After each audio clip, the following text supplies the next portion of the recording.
I'm Baiba Kashkina, the chair of this session, but of course you are here for John Kristoff, who is our next speaker.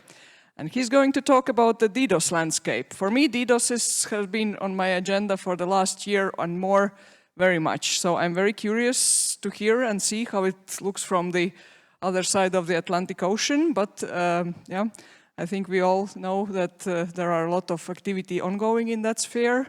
It has impacted some of us more, some of us less. So that's the topic. And John have been contributing to FIRST conferences for many, many years, always on networking subjects, on networking abuse, routing things. So again, a lot of competences there, and I'm looking forward to your talk, John. Thank you. The floor is yours.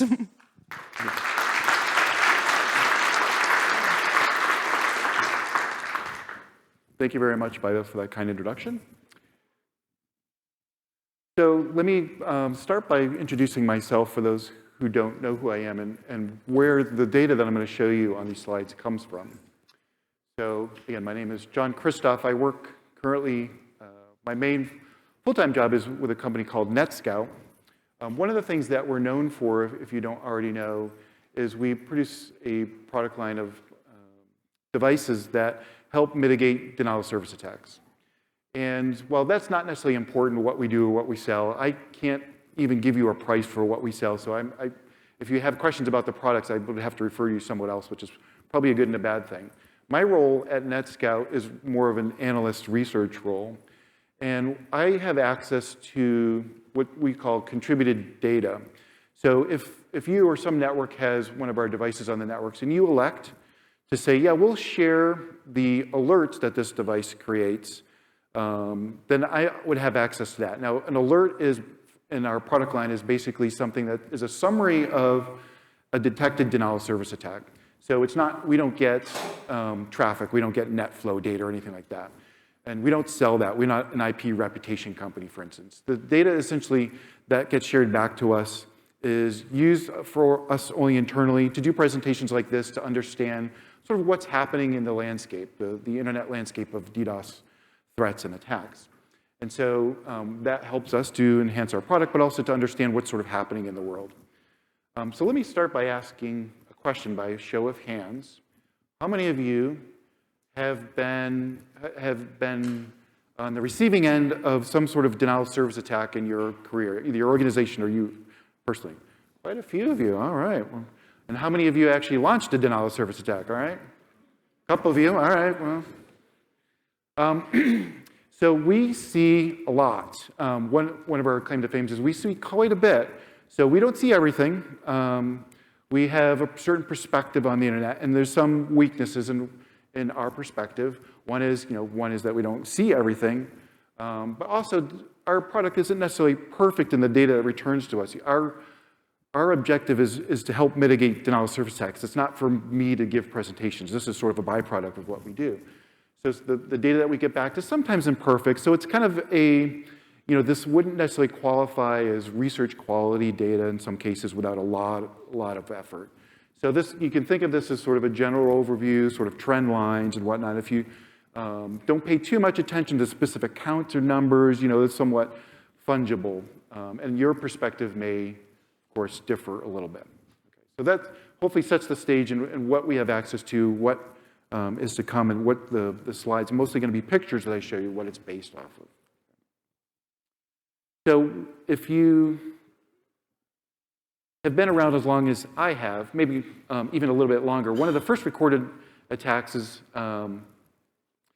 somewhat of an academic case. It was in the University of Illinois in 1973 that was the first documented what we would classify as a denial of service attack. Much later on, there was ones that you probably are more familiar with. And if you look at some of these earlier attacks, a lot of these are still with us, and there's some new derivations of these. So the spoofed attacks, spoofed TCP SYN attacks, for example, we still see that. And this is 25 years on. We still see amplification reflection attacks. A lot of this stuff is old. We see new variants of this. We see new platforms like IoT devices who do some of the attacks we've seen before. This is a never-ending sort of threat landscape. The thing that, to me, is interesting about denial of service attacks in general is this is one of the great problems of the internet we don't really know how to solve perfectly. You know, we've addressed lots of issues. You know, we've fixed lots of congestion-related issues with TCP.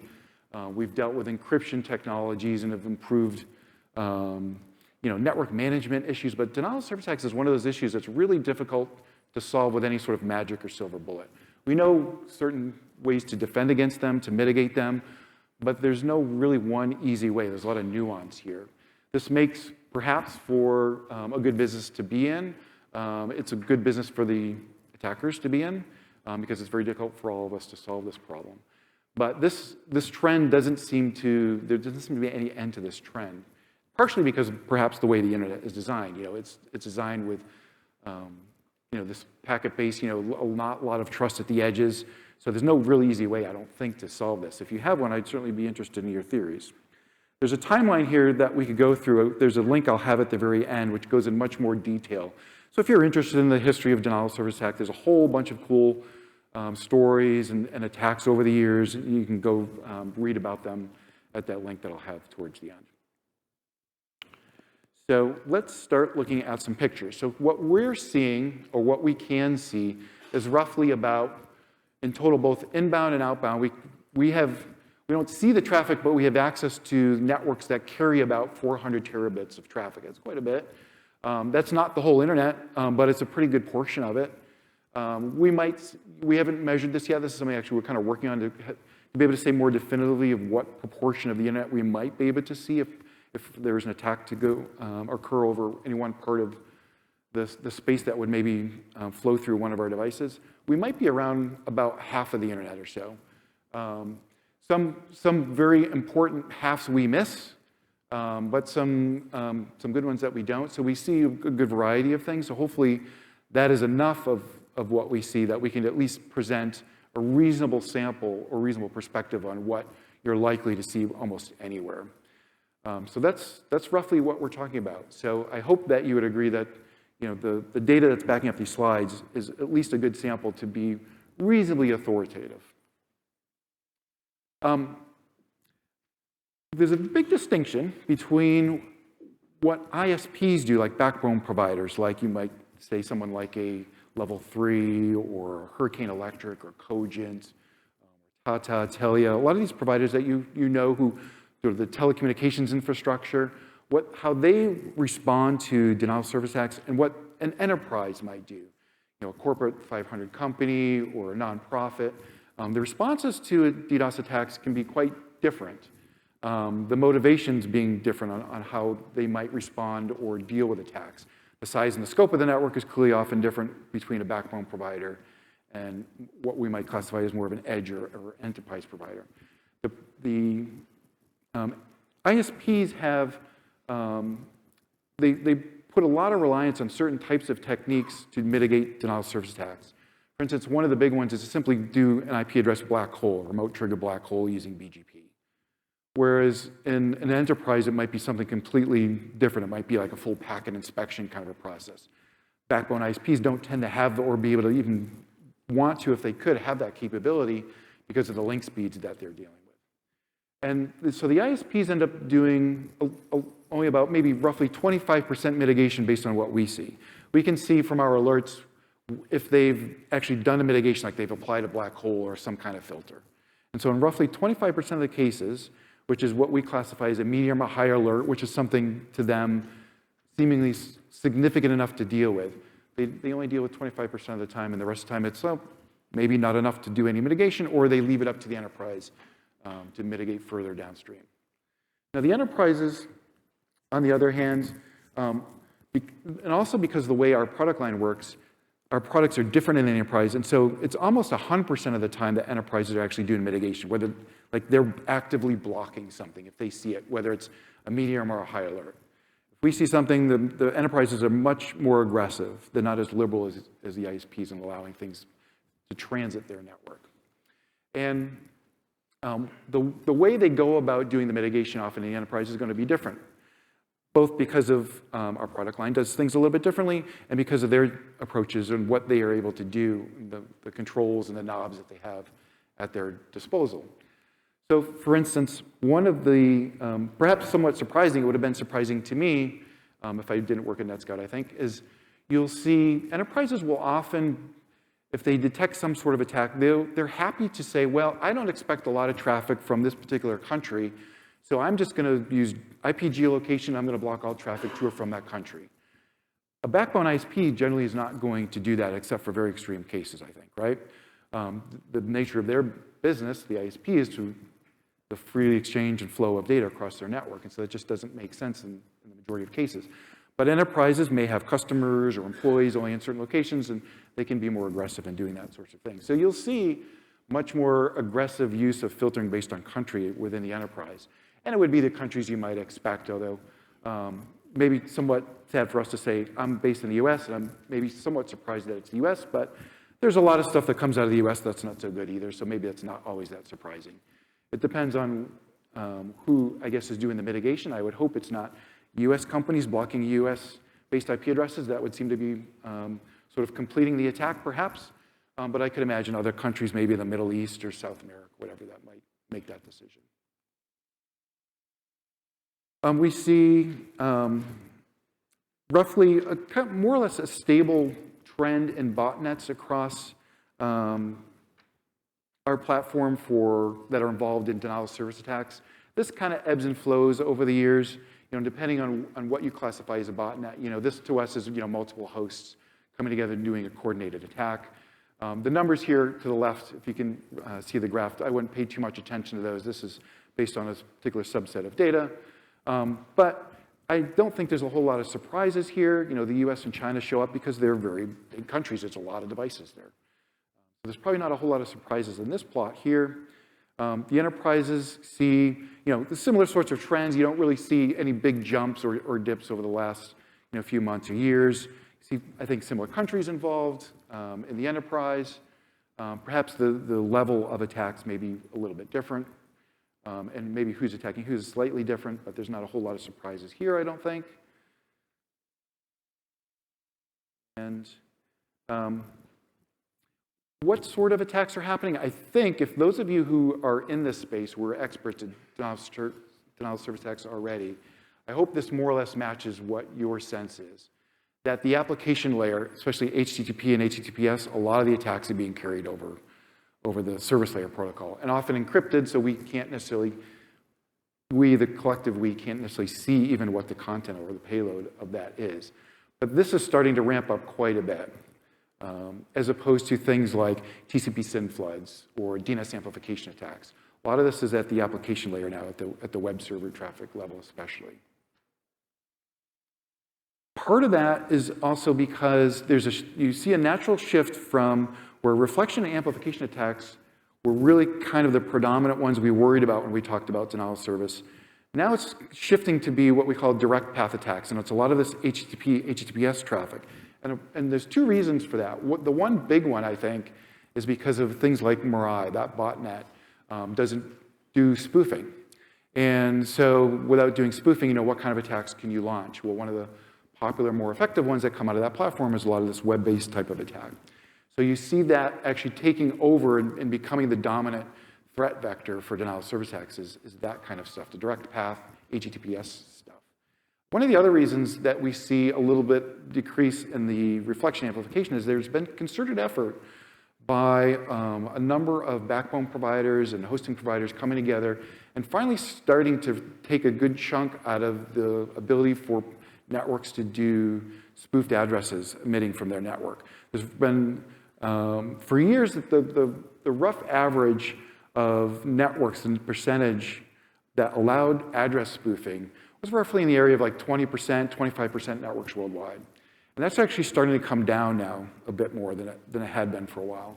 And so that's due in part to some industry cooperation, people really trying to make a concerted effort to inch that down and to really deal with it once and for all. So that's also contributing to the reduction in amplification attacks for like the UDP-based stuff.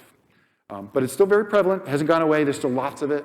If you see it and certainly don't be surprised, or if you don't see any of the HTTP stuff, if you only see the reflection stuff, it's still very much there. There's still a lot more work to do, but the balance is starting to shift.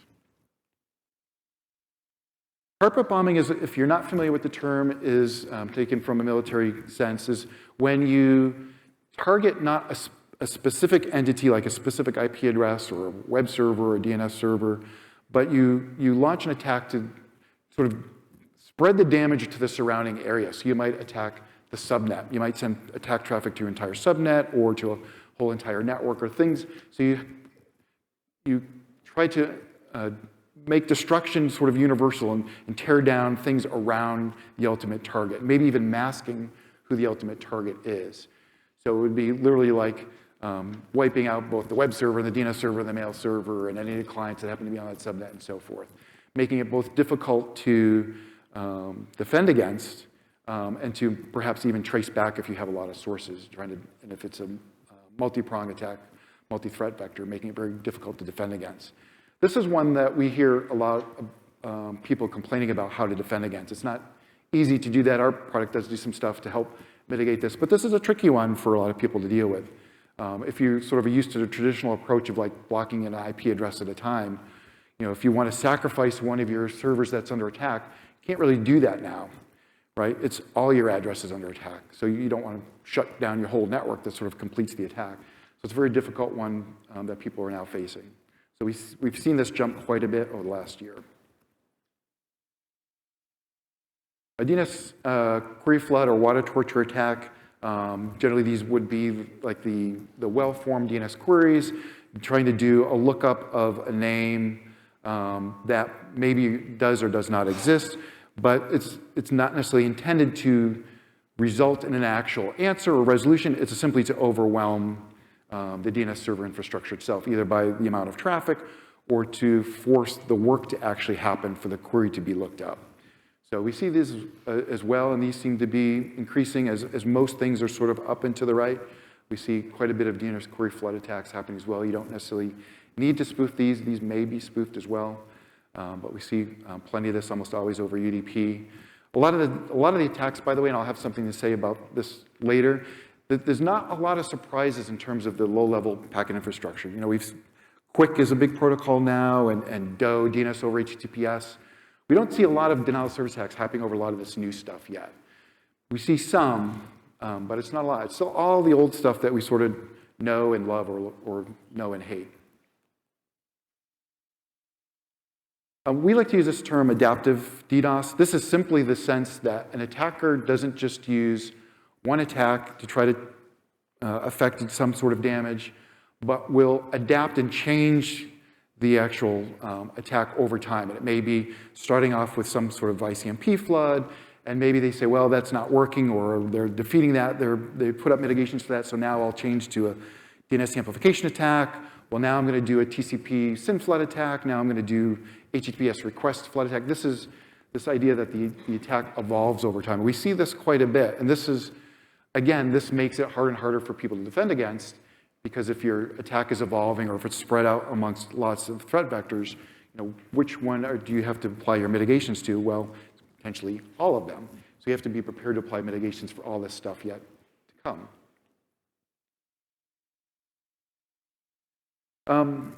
Now let's change tunes a little bit to talk a little bit about where attacks go, what they're targeted against.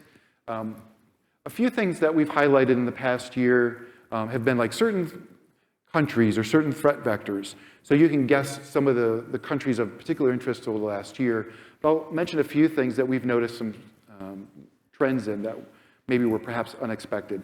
We saw this huge jump in attack counts targeting optical instruments and lens manufacturing companies.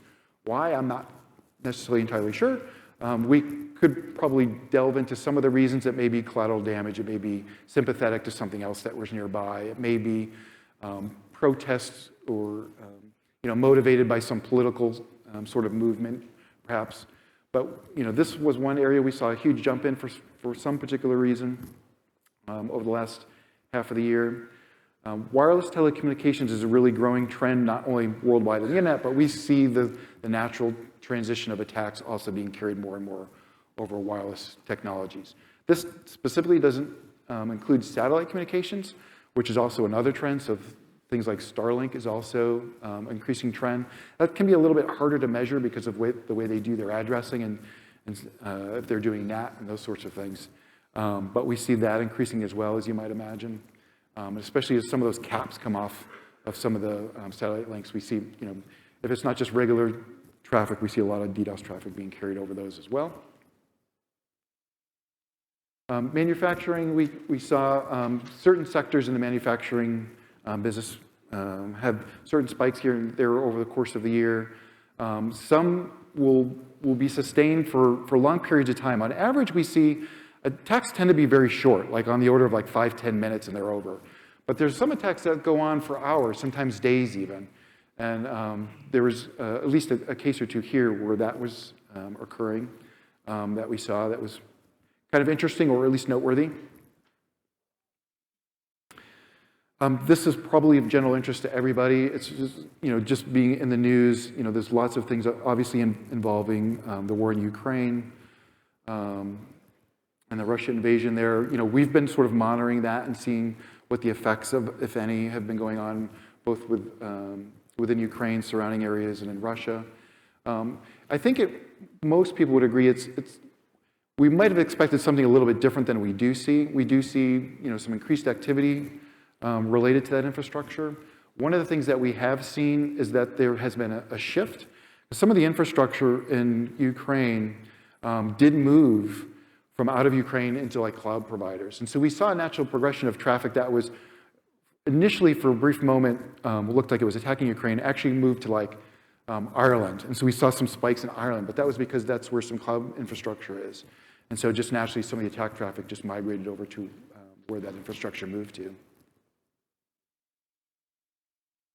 We're keeping an eye on certain things, like I said, QUIC and DOE and other technologies. One of the things I was interested in was IPv6. How many of you know that you have IPv6 connectivity by show of hands, at either home or work? I expect a lot of people from Europe probably are raising their hands, maybe less so from some other places.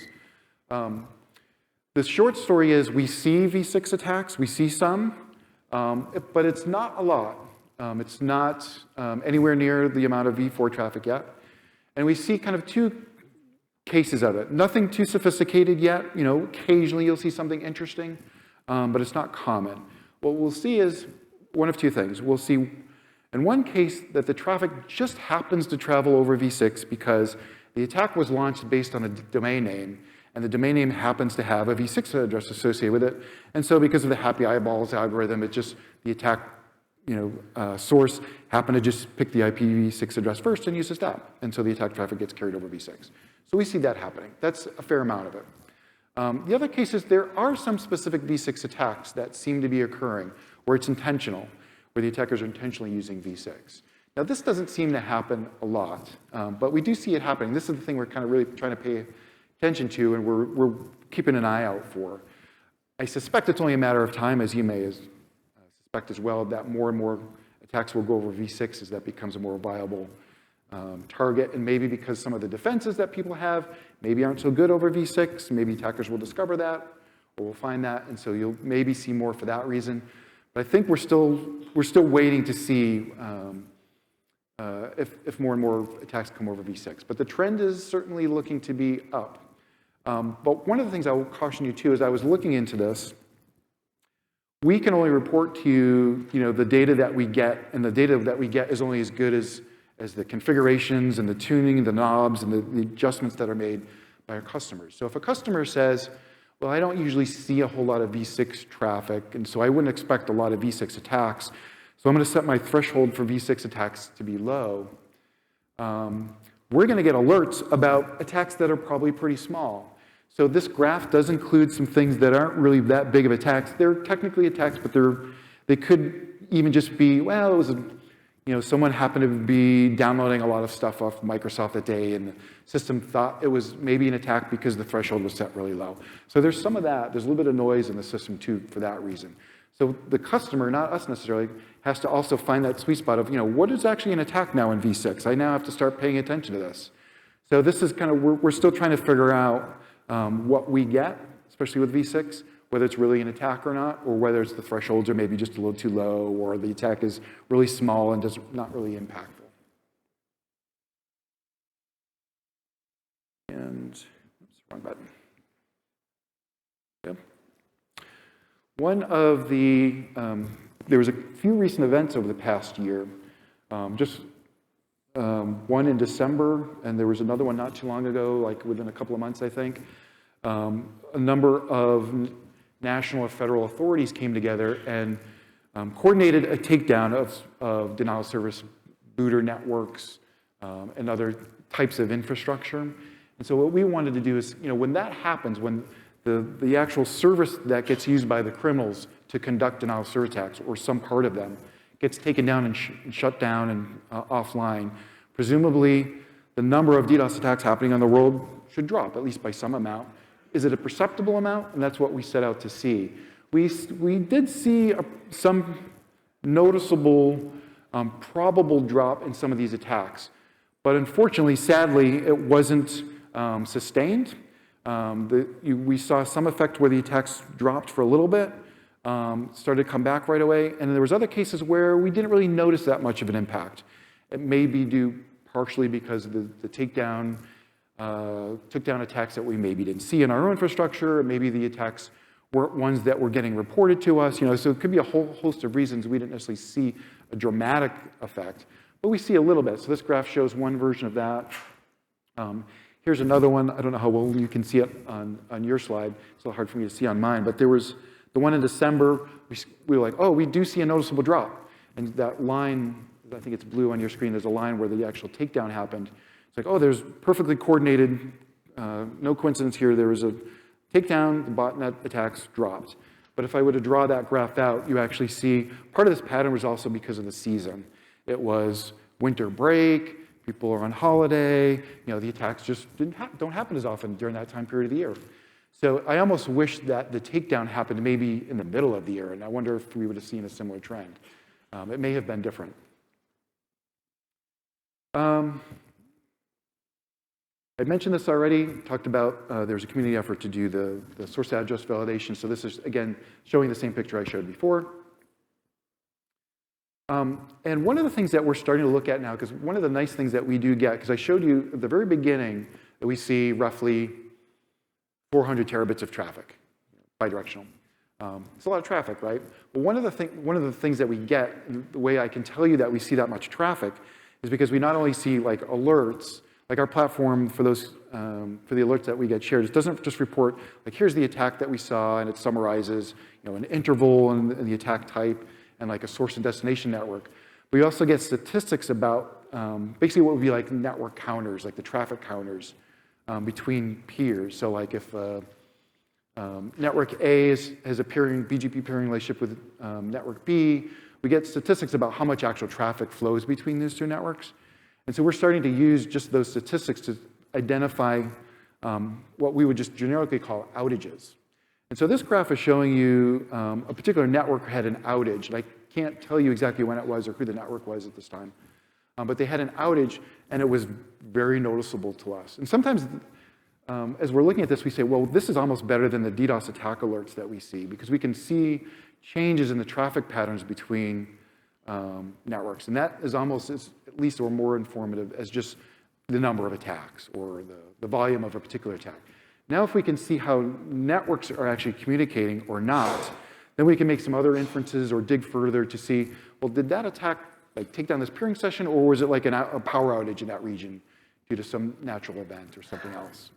So you'll probably see some more of this from us, talking about like DDoS is an availability problem. And so an outage is an availability problem also. So we're starting to kind of broaden our horizons a little bit and talk about this as a more general issue. So and with that, the link at the very bottom is where you can go for more information for a report that we produce every 6 months. You can look at the timeline. You can see more pretty pictures, more description of the stuff that we do. You can contact me. I didn't put it on here because I don't really use my NETSCOUT email address. If you want to know my email address or how to reach me, just come ask me. I'll give you a business card or tell you how to reach me. I'm probably easily found on the internet if you search around for me. But with that, I thank you for your time, and I'm happy to entertain whatever questions we may have left. Thank you, John. Perfect timing.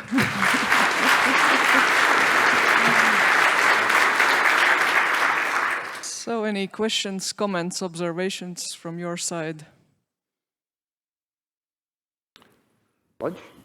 think it's very good to have this overview really and to see how it looks in a perspective of 3-4 years. Where are we heading to and what are the newest things that are upcoming? Yes, please. Hi, James Shank from SpyCloud. So John, great presentation. So you mentioned a couple things that are being done by the community to help to change the threat landscape from a DDoS perspective. Have you given some thought into other things that the community might be able to do that would be effective at changing the threats due to DDoS? Sure. That almost sounded like a leading question. Did you have some things that you wanted to? No. It's an open-ended question. Okay. I think it always should be part of what we're thinking about, though. So I'm sure that you've already put some thought into it. So. Yeah. So I could rattle off maybe a few of things that we should be better at. For instance, I wouldn't pick on any specific one, but the vendors of these devices that are used for a lot of the Mirai botnet attack stuff, right? How do we make that platform more robust and resilient to being abused? So that, I'm not sure what the answer is, but that would be a place I would spend a lot of time looking these days. Anything that has, low power, few components, the stuff that's no one updates because it's, I get by it and I'll throw it away in a few years as I get a new light bulb or whatever. That stuff, that's going to be an increasingly big challenge, I think. So us trying to figure out ways to deal with that, I think would be helpful. And it could be at the product level, or it could be at the network level where you do, some traffic allowance schemes or policing or that sort of thing. That would be at least one way. Another one is as a community, I guess this is maybe a good opportunity to advocate for a new group within, a new special interest group within FIRST called the NetSec Special Interest Group. It's network security. A lot of the problems like DDoS don't easily get solved because we've come up with a cool solution that you can buy or apply a patch to. We find people that we know that are responsible for some part of the network or some particular type of system that can help. And so we call them or we email them or we message them in Slack. Building the community further to be able to do those kinds of things is always something I'm interested in doing, just communication and collaboration. So that would be another one, name 2. Great. Anything else? Well, thank you very much, John. Thank you.